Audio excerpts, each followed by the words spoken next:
Good evening everyone. Good evening ma'am. हम लोगों ने स्टार्ट किया हुआ इलेक्टोरल पॉलिटिक्स। Yes ma'am. एक सेकंड बेटा, give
Okay, class, if you remember what we did last time, हम लोगों ने कहाँ तक किया था?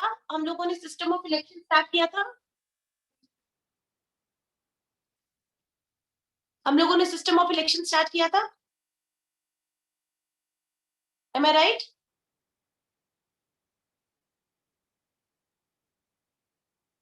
मेरी आवाज आ रही है बेटे सबको? Yes, ma'am. Good. Now before we proceed, let us have a quick revision of what we did last time. सबसे पहले तो इलेक्शंस होती क्या है, क्यों जरूरी है, why elections are important. So we all know because elections इसलिए जरूरी है क्योंकि हमारी democratic country है and we need a medium to elect our representatives. Now which medium we have chosen? We have chosen elections as a medium to elect our representatives. Right हम और भी बड़ी सारी ऑप्शंस होती हैं कि हम उनका एग्जाम ले लेते हैं, हम एजुकेशनल क्वालिफिकेशन पे लीडर्स बना लेते हैं, हम एज बेसिस पे, एक्सपीरियंस बेसिस पे, लेकिन सारे के सारे जितनी भी हमारी दूसरी ऑप्शंस हैं, उन ऑप्शंस के अलावा हमारा जो मेन चीज है वो यही है कि हम लोग खुद चूज करें. People should be able to choose to whom they want them to be ruled upon. कौन लोग वो चाहते हैं कि उनके ऊपर रूल करें, वो लोग खुद चूज करें. इसीलिए इलेक्शंस जो है हम यूज करते हैं. इलेक्शंस को डेमोक्रेटिक बनाने के लिए there are certain points like elections free and fair होनी चाहिए, 1 पर्सन 1 वोट 1 वैल्यू होनी चाहिए, प्रॉपर चॉइस होनी चाहिए लोगों के पास, इलेक्शंस जो है वो रेगुलरली होनी चाहिए after intervals, right. So these are certain points which make elections democratic. ठीक है. उसके बाद हमने ये भी देखा था कि elections, is it good to have elections और नॉट. उसमें हमने आर्ग्यूमेंट्स अगेंस्ट इलेक्शंस देखा था और आर्ग्यूमेंट फॉर इलेक्शंस देखा था. किया था कि नहीं? Yes, ma'am. तो can you tell me any 3 points of why we should why elections are bad, why this political competition is bad? Ma'am क्योंकि इलेक्शंस में मैम जो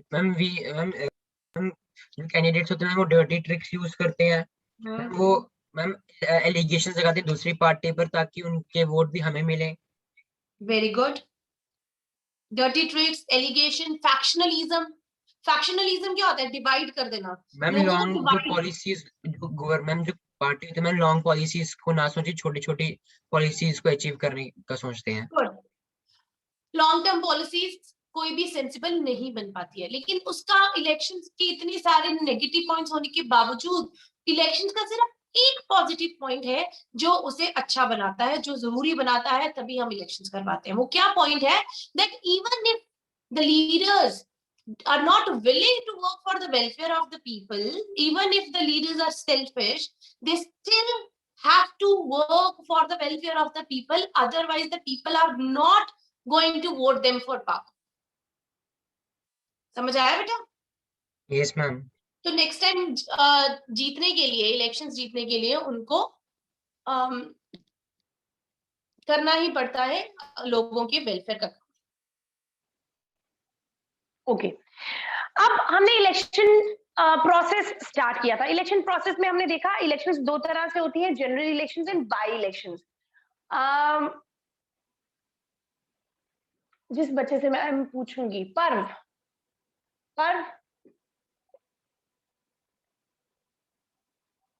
बेटा आप अनम्यूट कर सकते हो बच्चे?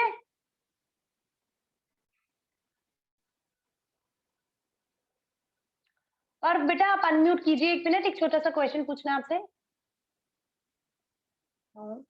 नो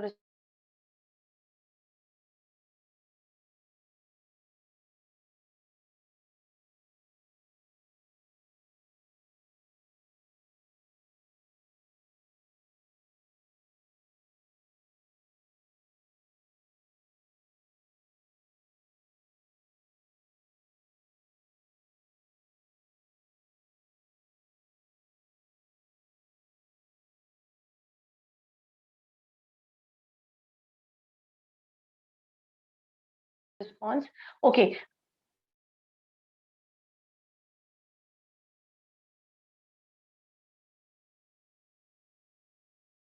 कृषिका. Yes, ma'am. हाँ जी, कृषिका आप मुझे बताइए कि What is the difference between general election and by-election?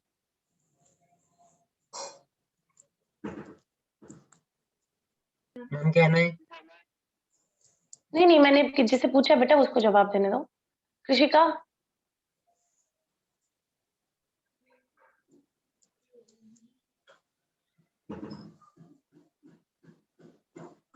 Hello. Excuse me, ma'am. Yes. Ma'am, my voice is coming.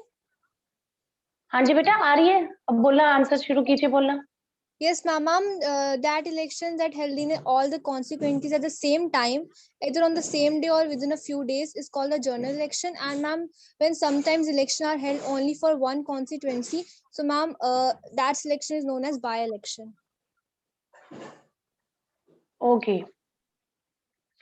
Why elections are held only in one constituency? By-elections एक ठीक है, एक ही constituency में होती है, but you should also mention the reason. Ma'am कहना है बच्चे 1 मिनट, आशिका क्या नाम है, कृषिका को आंसर देने दो। Ma'am, can you repeat? You said that general elections में क्या होता है कि सारी constituencies में एक साथ elections होती हैं और by election में एक ही constituency में election होती है, लेकिन by elections में एक ही constituency में election क्यों होती है?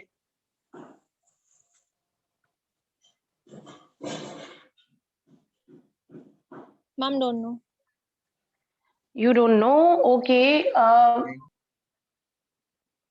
I think Manan will know this answer. Manan,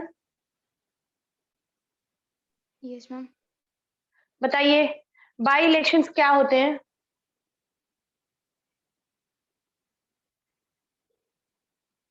ma'am जब हम किसी एक कॉन्स्टिट्यूंसी में इलेक्शन होता है हम अलग से, क्यों होता है? एक ही कॉन्स्टिट्यूंसी में अलग से क्यों होता है इलेक्शन? हम क्योंकि मैम कभी कभी मैम कोई पर्सन रिजाइन कर देता है मैम, या फिर उसकी मैम डेथ हो जाती है मैम, इसलिए। Good, very good, very good. Krishika बेटा आप समझ आया आपको? Yes, ma'am. ठीक है, बिकॉज ऑफ द रेजिग्नेशन और death of one candidate the elections are held in one constituency, that they are called as by elections. So let's start up the system of elections again. हमने कहाँ तक किया, 1 minute में जरा देख लूं आपको did I send the notes? पिछली बार आपने लिख लिए थे ना नोट्स सारे? यस मैम पिछली बार नोट्स लिखवाए थे ना मैंने आपको, तो इस बार ये लेट मी सी आपको कहाँ तक आपने लिखे हुए हैं। Can you read out what was the last thing we did last time? मेरे ख्याल से आपको लिखाया था मैंने जनरल इलेक्शंस, बाय इलेक्शंस के बारे में और लोकसभा और विधानसभा में difference, yes ma'am isn't it? This is what was done. तो अभी आज हम स्टार्ट कर रहेंगे आपका पहला पॉइंट उसमें इलेक्टोरल कॉन्स्टिट्यूएंसीज में। 1 मिनट। मैम आपने बोला था कि मैं हरियाणा वाली जो था मैम इलेक्शन उसके बारे में भी लिखूंगी। उसके पॉइंट्स भी लिखवाऊंगी, हाँ जी, वो मैं अभी अपना आज का खत्म करूँ ना लेक्चर, उसके बाद लास्ट में लिखवा दूंगी उसके पॉइंट्स, ठीक है? Okay, let's continue. Give me a second, फिर मैं पढ़ लूँ आपको कहाँ तक लिखा हुआ है। अच्छा, एमएलएज और एमपीज में डिफरेंस भी मैंने लिखवा दिया हुआ है आपको।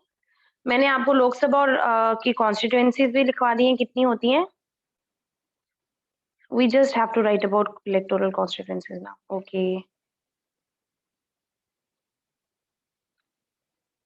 Let's start. I hope the board is very clear to everyone. Yes ma'am.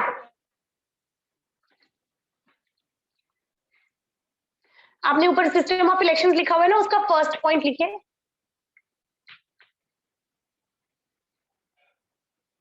Electoral constituencies. Now, first of all, you have to define what a constituency is. Constituency होती क्या है, लिख लीजिए उसके बारे में।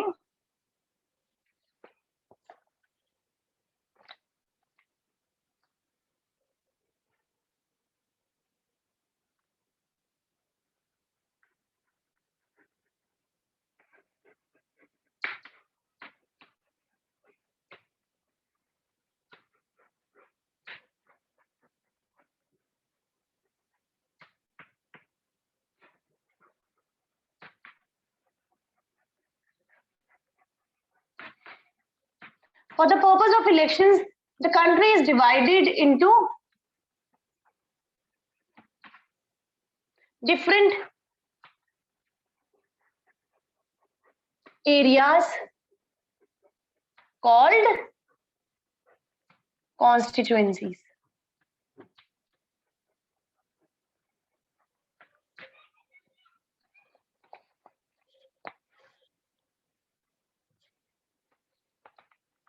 उसके बाद Lok Sabha constituency, Lok Sabha constituencies and Vidhan Sabha constituencies, इनके बारे में ऑलरेडी लिखा हुआ है, तो I will not write again.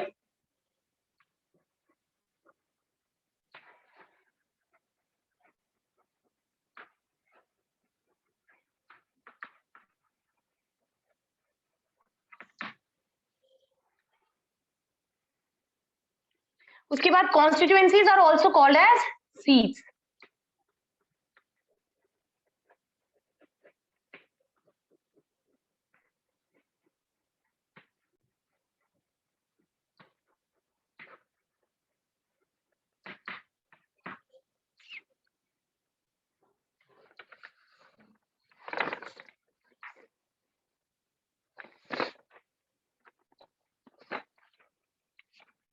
Second point इसमें आता है रिजर्व्ड कॉन्स्टिट्यूएंसीज.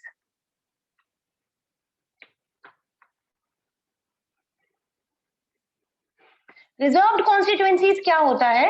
रिजर्व्ड कॉन्स्टिट्यूएंसीज होता है, हमें पता है कि शुरू से इंडिया का क्या सिस्टम था. इंडिया का सिस्टम था कि जो can you all see the board clearly बेटा?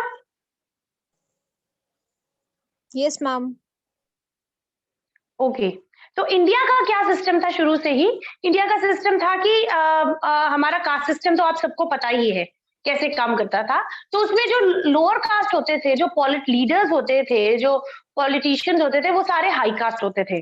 लोअर कास्ट जो लोग होते थे, they were not allowed to participate in leadership, right? तो अब जब कंट्री हमारी आजाद हुई, उसके बाद हमने नया सिस्टम, नया कॉन्स्टिट्यूशन लाया, नए रूल्स रेगुलेशंस लाए, जिसमें अनटचेबिलिटी को भी बैन कर दिया, और कास्ट बेस्ड जितने भी हमारे इंडिया में एक्सप्लॉइटेशन हुई थी, उनको रिवर्स करने के लिए हमने रिजर्वेशंस का सिस्टम लेके आए.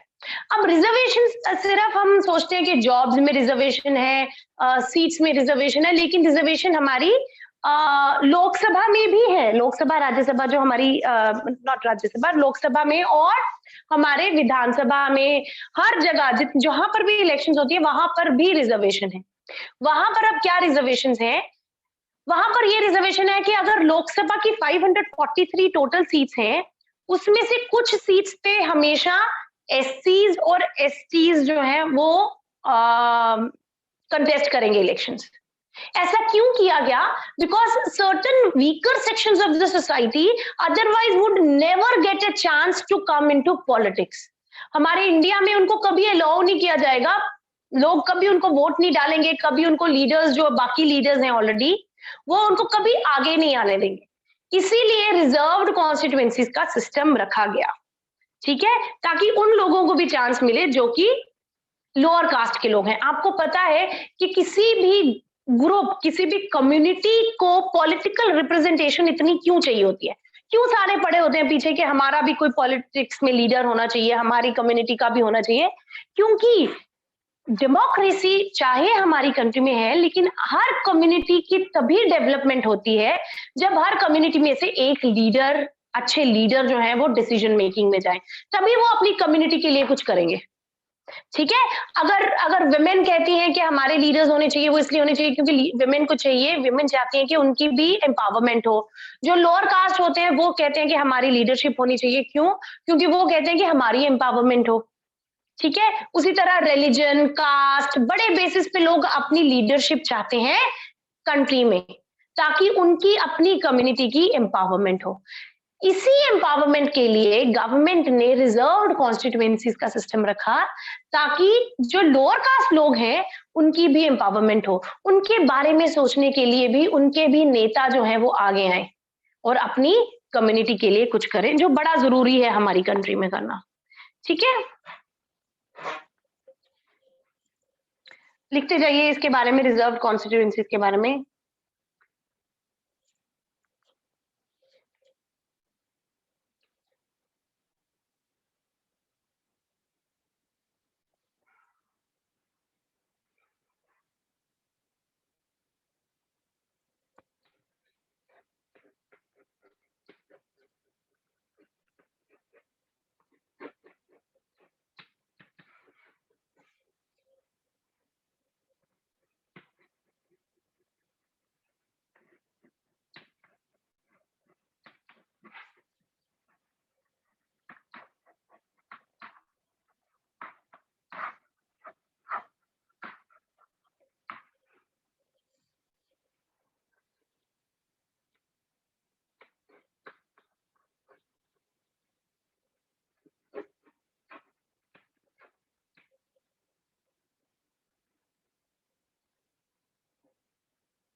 अब कितनी कितनी सीट्स रिजर्व्ड है वो भी लिख लीजिए।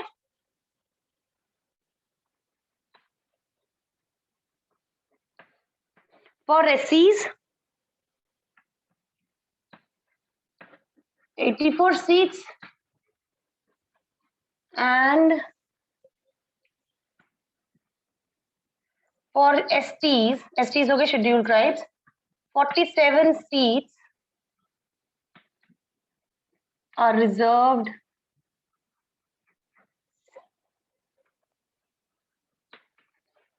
in Lok Sabha.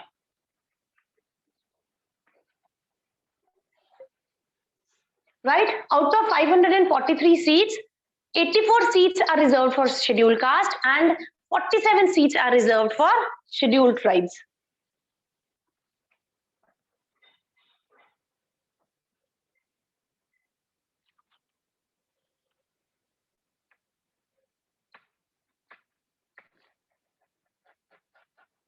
In many states, seats are also reserved for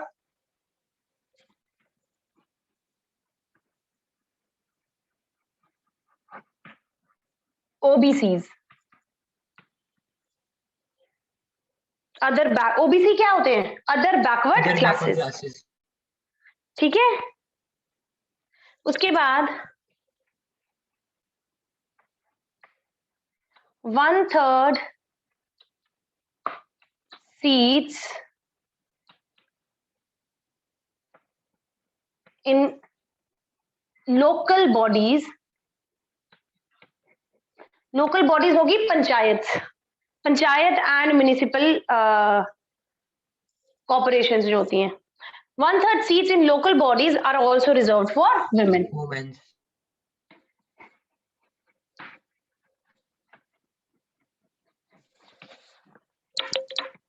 इतना नोट कीजिए रिजर्व कॉन्स्टिट्यूएंसीज और कॉन्स्टिट्यूएंसीज के बारे में। नोट कीजिए जल्दी so that we can move to the voters list.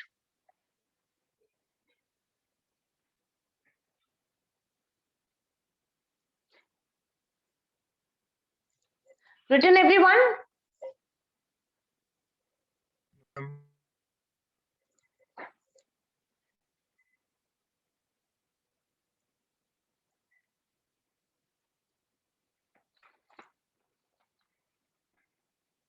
Write it fast.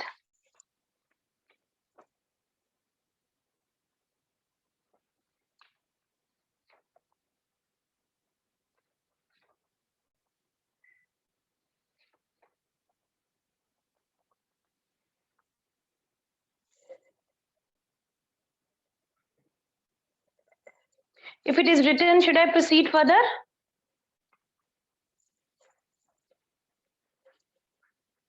Is it written, everyone?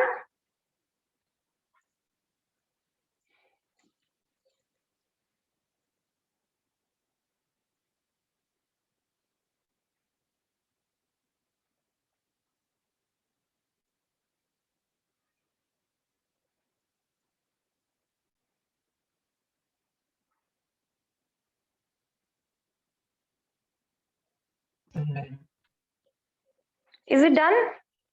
Everyone has done it? Yes, ma'am. If there is anyone who hasn't, please take a screenshot so that we can move further. All right, let's move ahead now. Let me take a picture of this. Today, I'll be sending you the notes which we are doing today and which we did last time. I forgot. I think I haven't sent it last time.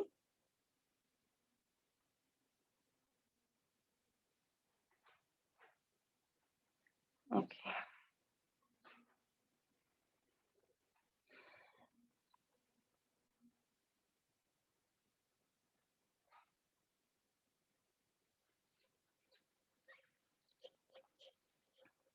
Now, the next part is voters list. Now, what do we mean by voters list? Voters list क्या होता है? Voters list होता है कि पहले तो electoral constituency में divide की पूरी कंट्री में यहाँ से हर एक कैंडिडेट खड़ा होगा. उसके बाद क्या किया? उसके बाद रिजर्व्ड कॉन्स्टिट्यूएंसीज की ये सारी कॉन्स्टिट्यूएंसीज जो है वो बन गई हैं. इसमें से कुछ कॉन्स्टिट्यूएंसीज को रिजर्व्ड कॉन्स्टिट्यूएंसी बना लिया ताकि उसमें वीकर सेक्शंस को भी मौका मिले स्टैंड करने का, इलेक्शंस में पार्टिसिपेट करने का. थर्ड स्टेप है वोटर्स लिस्ट तैयार करना. वोटर्स लिस्ट का मतलब होता है that the names of eligible voters should be there in the list. ठीक है. अब मैं जम्मू में हूं और मैं तमिलनाडु में जाके वोट डालूंगी तो क्या वो अच्छी बात होगी? Would that be good? हालांकि हम सेम कंट्री है, हमने सेम लीडर को चूज करना है अपने. अगर लोकसभा की इलेक्शंस हो रही हैं तो आप सोचोगे कि सेम कंट्री है, हमने जिसको वोट डालना है उसी पार्टी ने आगे प्राइम मिनिस्टर बनना है जिसने पूरी कंट्री पे रूल करना है. तो लेकिन do you think I can go to Tamil Nadu और पंजाब और some other state and vote from there? No, ma'am. ऐसा क्यों नहीं होता है? मैं कहीं से भी वोट क्यों नहीं डाल सकती हूँ? ऐसा इसलिए नहीं होता है क्योंकि बाकी जगहों की कॉन्स्टिट्यूएंसीज में जो कैंडिडेट खड़े हैं उनके बारे में मुझे नॉलेज नहीं है. ठीक है. मैं क्योंकि वहां रहती नहीं हूं, मुझे वहां के लोगों की क्या नॉलेज होगी कि वहां कौन अच्छा लीडर बनेगा. मैंने तो अपनी कॉन्स्टिट्यूएंसी का लीडर चूज करना है. मैंने प्राइम मिनिस्टर नहीं चूज कर रही हूं. मैं लोकसभा की इलेक्शन में भी मैं अपने एरिया में से एक एमपी को चूज कर रही हूं. समझ आ गया? मैंने जब वोट डालना है लोकसभा की इलेक्शन में तो मैं डायरेक्टली प्राइम मिनिस्टर को वोट नहीं डालती हूँ. मैं किसको वोट डालती हूँ? मैं अपने एरिया के एमपी को वोट डालती हूँ. मेरी कॉन्स्टिट्यूएंसी जो एमपी खड़ा होगा, फिर मैं उसको वोट डालूंगी जो मुझे लगेगा कि ये अच्छा लीडर है, इसने पहले भी अच्छे काम किए हैं, इसने हमारे एरिया में ये काम किए हैं, इसकी ये पॉलिसीज हैं, इसकी ये आइडियोलॉजीज हैं. फिर मैं उस एमपी को वोट डालूंगी. समझ आ गया? सपोज मुझे कोई A B C D MP अच्छा लगता है और ऑल्दो मुझे उसकी पॉलिटिकल पार्टी अच्छी नहीं है, बाकी उसके लीडर्स अच्छे नहीं लगते, लेकिन मुझे पता है कि this person is good and he will work for our constituency, तो मैं उसको ही वोट डालूंगी. ठीक है.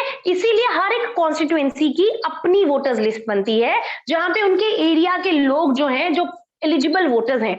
आप मुझे बताइए एलिजिबल वोटर होने के लिए क्या क्राइटेरिया है? 18 ईयर्स से अबव होना चाहिए. क्या 18 इयर्स एंड अबव होना चाहिए? बस एक ही क्राइटेरिया है एज का, बाकी कोई क्राइटेरिया नहीं. Right? We don't have any other criteria, we just have one criteria which is age. बेटा 1 मिनट रुकिए बच्चे, आई विल जस्ट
ऑलराइट, तो वोटर्स लिस्ट प्रिपेयर होती है हर एक कॉन्स्टिट्यूएंसी में उनके एलिजिबल वोटर्स जो 18 एंड अबव हों।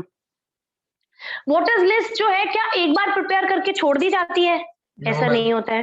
हर 5 साल के बाद वोटर्स लिस्ट दोबारा प्रिपेयर होती है। 5 साल के बाद वोटर्स लिस्ट दोबारा इसलिए प्रिपेयर होती है इलेक्शन से पहले, हर इलेक्शन से पहले, क्योंकि कई ऐसे वोटर्स होते हैं, जैसे आप में से कई बच्चे आज से 5 साल के बाद एलिजिबल वोटर्स बन जाएंगे। Are you eligible voters right now?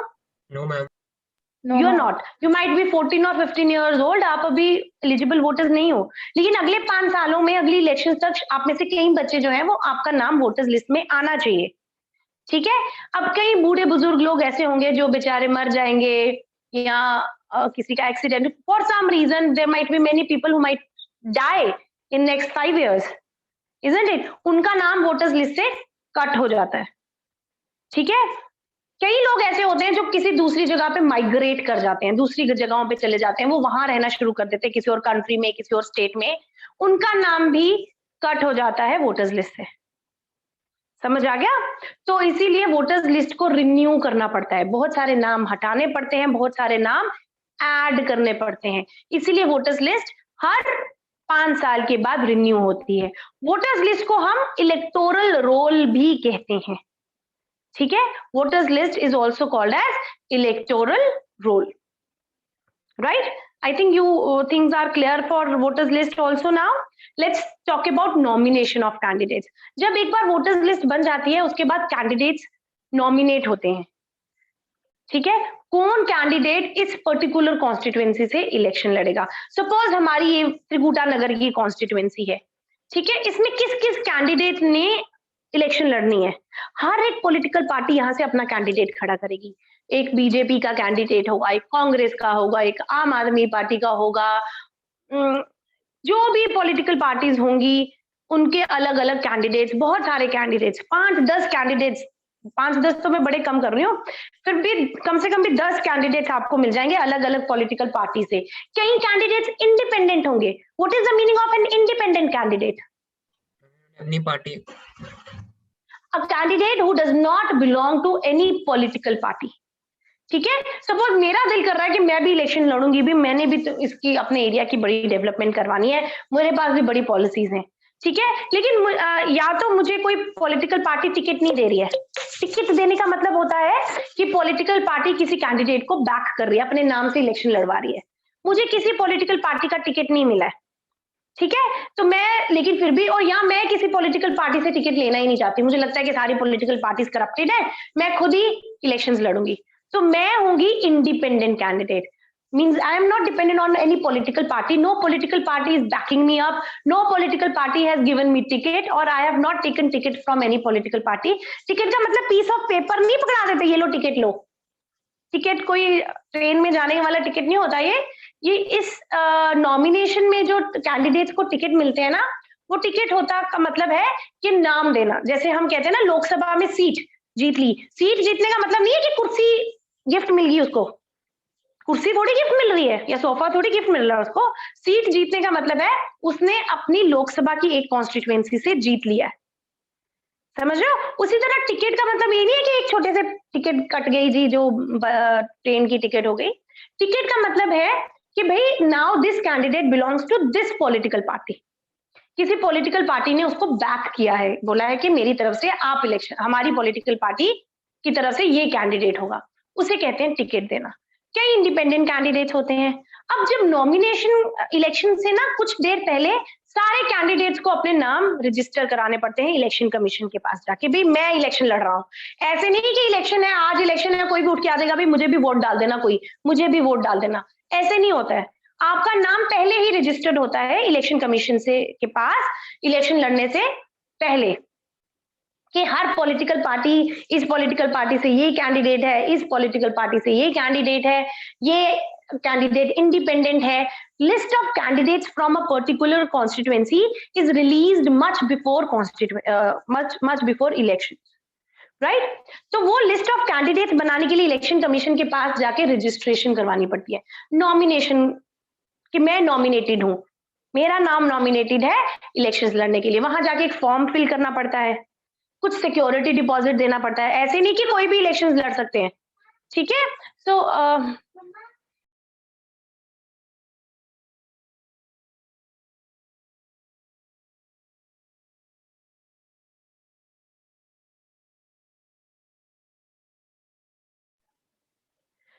Okay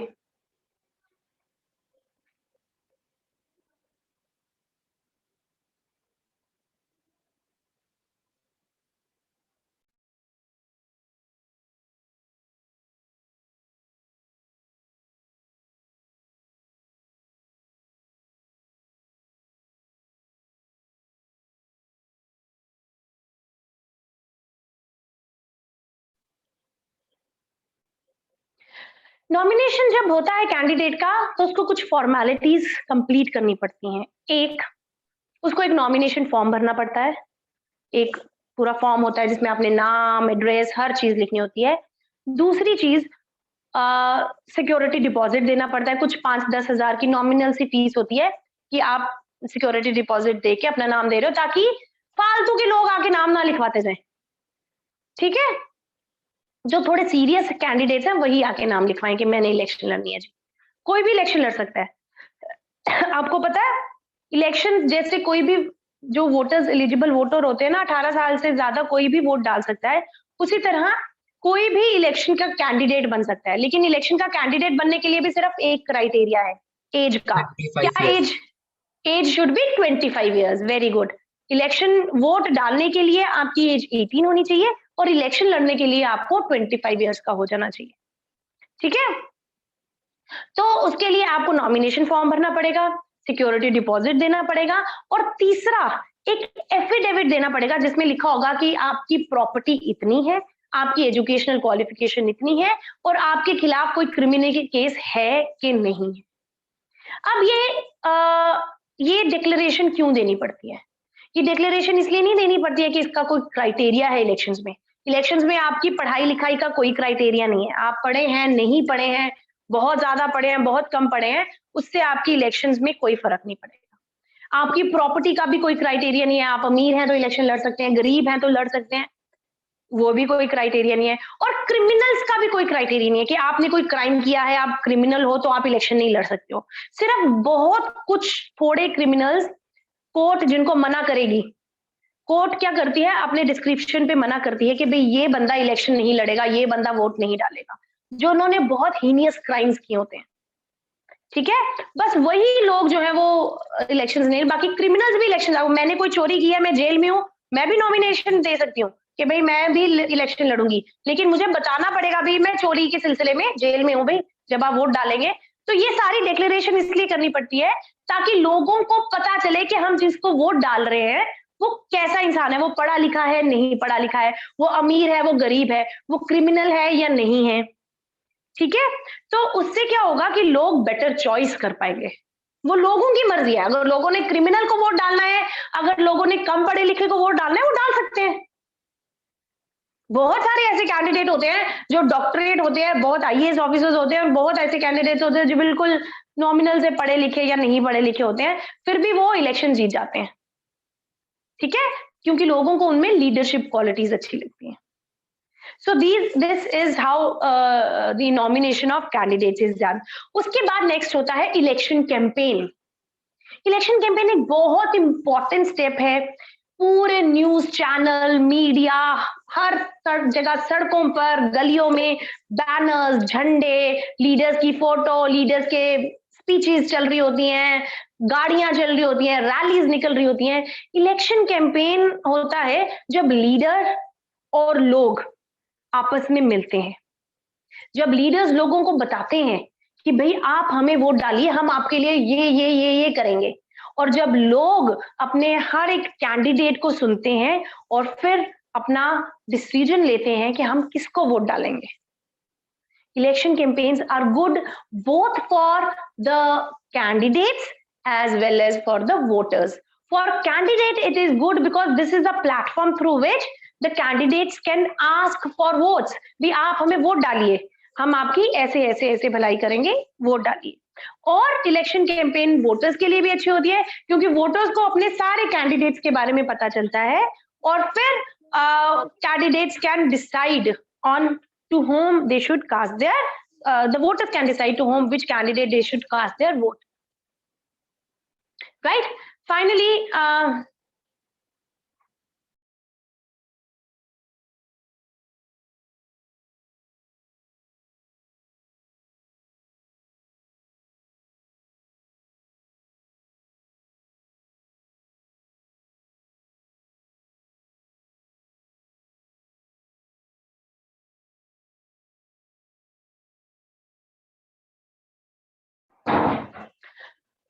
okay उसके बाद इलेक्शन कैंपेन्स में ना बहुत इश्यूज खड़े करते हैं कैंडिडेट्स, फिर वो उस बेसिस पे वोट मांगते हैं। ठीक है, बीजेपी जब 2014 की इलेक्शंस में आई थी तो उन्होंने कहा था सबका साथ सबका विकास, कहा था ना, if you remember. Yes ma'am. इसी तरह के बहुत सारे स्लोगन्स निकालते हैं पॉलिटिकल पार्टीज, जिसके बेसिस पे वो लोगों से फिर वोट मांगते हैं।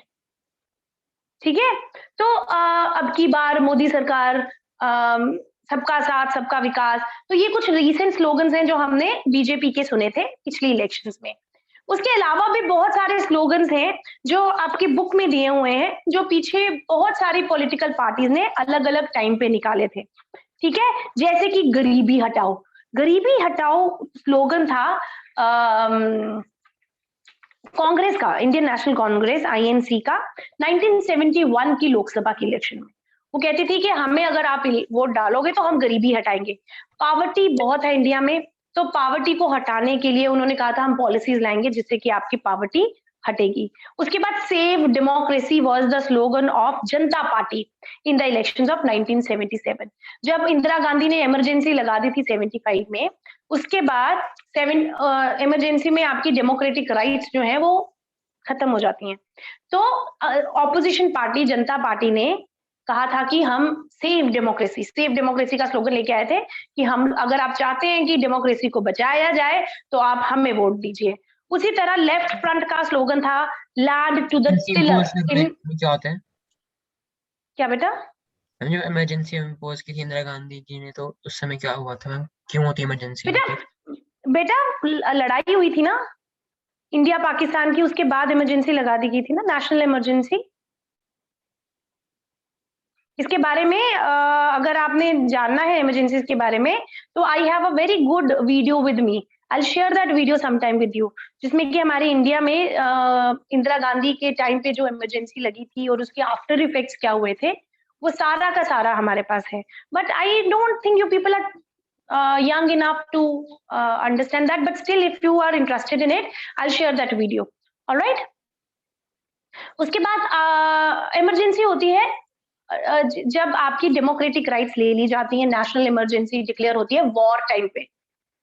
ठीक है, जब नेशनल क्राइसिस होता है, इन पूरा का पूरा देश क्राइसिस में होता है जब, और नॉर्मली ये वॉर में होता है जब हमारी किसी के साथ लड़ाई हो जाती है।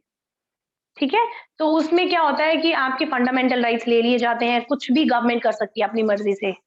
The prime minister is king, then prime minister king बन जाता है, डेमोक्रेसी रहती ही नहीं है। ठीक है, तो इसीलिए सेव डेमोक्रेसी का स्लोगन लेके आए थे जनता पार्टी के लोग। उसके बाद land to the tiller, tiller होता है जो लैंड में हल जोतता है, जो मिट्टी खोदता है। तो land reforms, actually land reforms लाने के लिए ये लेफ्ट फ्रंट ने वेस्ट बंगाल में स्लोगन लाया था, protect the self respect of तेलुगुज।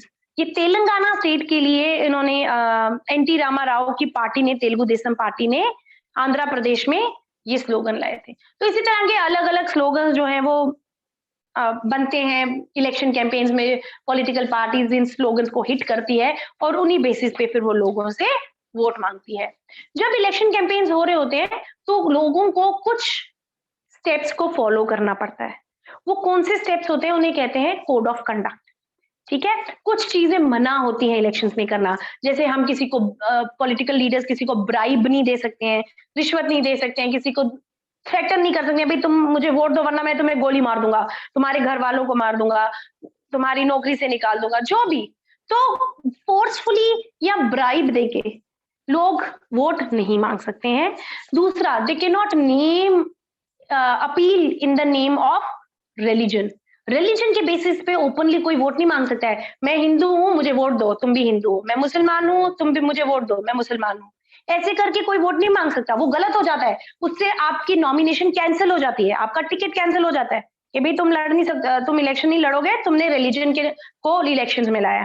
तो ओपनली लोग रिलीजन को इलेक्शन में नहीं ला सकते हैं। ठीक है, दूसरा, गवर्नमेंट रिसोर्सेज को लोग नहीं यूज कर सकते, जैसे कि जो गवर्नमेंट, जिसकी गवर्नमेंट होती है वो भी इलेक्शंस लड़ते हैं ना। ठीक है, अभी बीजेपी की गवर्नमेंट है तो अगली इलेक्शन में बीजेपी भी तो इलेक्शन लड़ेगी, लेकिन जिसकी गवर्नमेंट होती है ना उसके पास एक अपर हैंड होता है, सारे गवर्नमेंट रिसोर्सेज उसके पास होते हैं, वो पैसे होते हैं, टैक्सेस होते हैं, गवर्नमेंट की गाड़ियां, गवर्नमेंट की बिल्डिंग्स, गवर्नमेंट के रिसोर्सेज। तो इसका मतलब जो पॉलिटिकल पार्टी रूल कर रही है उसके पास ज्यादा रिसोर्सेज हैं, इसीलिए उसके इलेक्शन जीतने के चांस ज्यादा हो जाएंगे, जो कि अनडेमोक्रेटिक हो जाएगा। इसीलिए हमारे इंडिया में मना है कि गवर्नमेंट रिसोर्सेज बिल्कुल भी यूज नहीं करने इलेक्शंस में। अगर जो रूलिंग पार्टी है वो भी अगर इलेक्शंस लड़ रही है तो वो अपने रिसोर्सेज से इलेक्शन लड़ेगी, कंट्री के रिसोर्सेज या गवर्नमेंट के रिसोर्सेज से इलेक्शंस नहीं लड़ेगी। And no political party can spend more than 25 lakh in Lok Sabha election and more than 10 lakh in assembly elections. Model code of conduct भी same है, जिसमें you cannot use any place of worship for election. गुरुद्वारे, मंदिर, मस्जिद में आप कोई election rally नहीं कर सकते हो, उससे डायरेक्टली आप उनका वोट मांग रहे हो on the base of religion.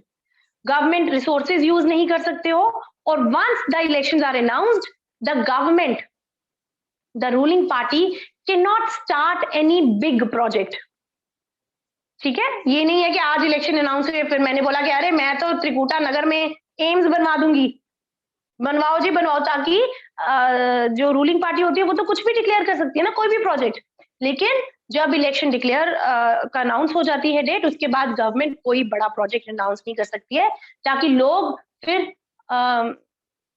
वो ना हो जाए, बहक ना जाए कि अरे ये गवर्नमेंट तो बड़ी अच्छी है, हमारे लिए नए प्रोजेक्ट कर रही है, इसी को वोट दे देते हैं। ठीक है, और लास्ट स्टेप है हमारा वोटिंग में polling and counting of votes. Polling means vote डालने के प्रोसेस को पोलिंग कहते हैं। तो जिस दिन वोटिंग होती है उसे इलेक्शन डे या पोलिंग डे कहा जाता है। लोग जाते हैं, वोटर्स जाते हैं अपना इलेक्शन आईडी कार्ड लेके, आजकल फोटो खींच के इलेक्शन आईडी कार्ड बन रहे हैं, फोटो आईडी कार्ड जिसे कहते हैं, epic election photo identity card, EPIC। वो अभी कंपलसरी तो नहीं हुए हैं, लेकिन धीरे धीरे कंपलसरी हो जाएंगे। जब भी आपने वोट डालना है आपको अपना कार्ड दिखाना है, भी मैं एक एलिजिबल वोटर हूँ, फिर वो आपकी फिंगर पे मार्क लगाते हैं ताकि आप दोबारा आके वोट ना डाल सके। एक ही बार वोट होता है, 1 पर्सन 1 वोट।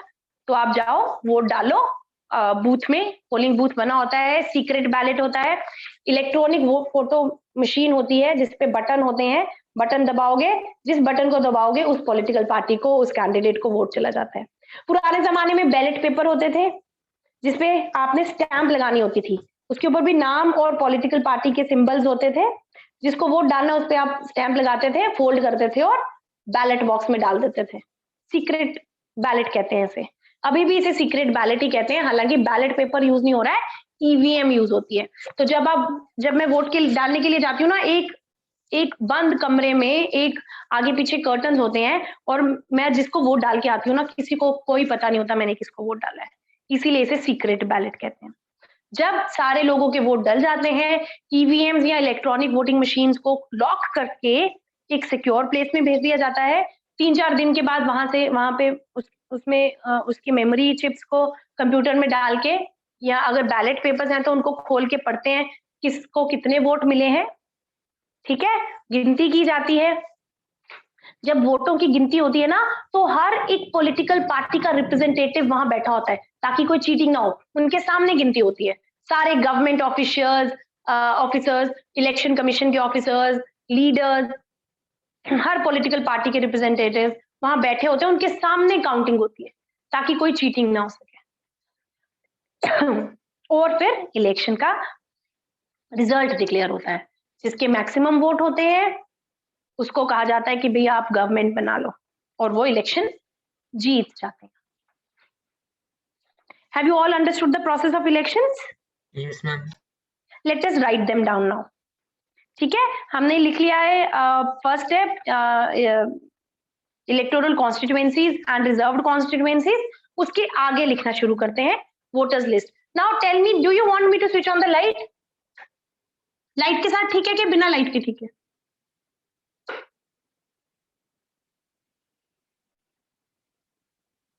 बताओ बेटा, लाइट के साथ ठीक है कि बिना लाइट के ठीक है? दोनों ही ठीक है। यहाँ पर मुझे लग रहा है कि यहाँ पर शेड पड़ रही है, ये एरिया क्लियर नहीं है। Is it so? Yes ma'am. तो हम लाइट बंद ही कर देते हैं। अब ठीक है, क्लियर दिख रहा है अभी भी? Yes ma'am. चलो जी। सो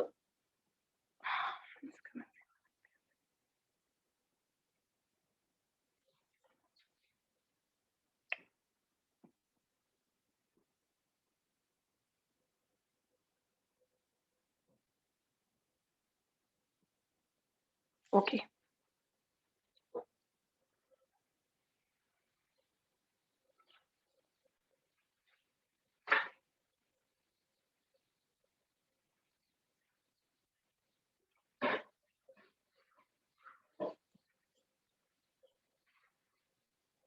let me write down the third step, which is voters list.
The list of those eligible to vote is prepared before elections, which is called voters list or electoral roll.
Can you all see what is written on the board, beta, clearly?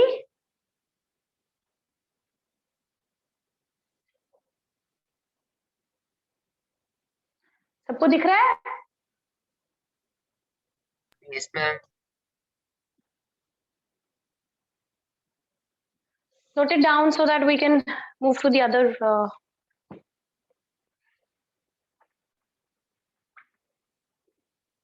Only two parts are left: election campaign and polling and counting of votes.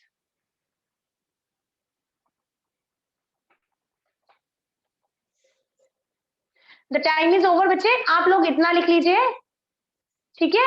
बाकी सारा मैं आपको आपके group में भेज देती हूँ.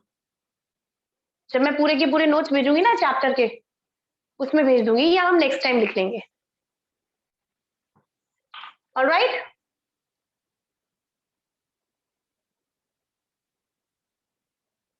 Please, have you all noted it down? Should I end the class now? Ma'am, 1 minute. Okay.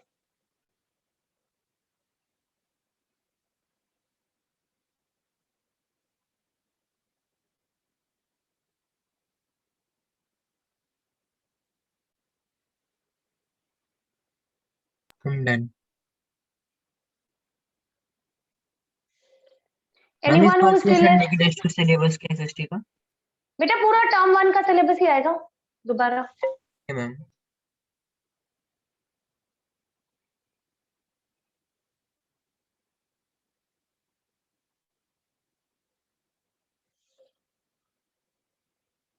इस बार आपका ऑफलाइन टेस्ट हो रहा है, I think.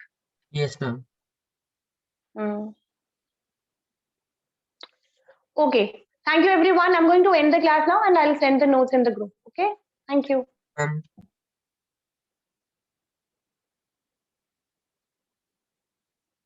Okay, thank you, ma'am. Bye, ma'am. Thank you बेटा. स्क्रीनशॉट ले लो बेटा अगर किसी का रह गया है कुछ तो.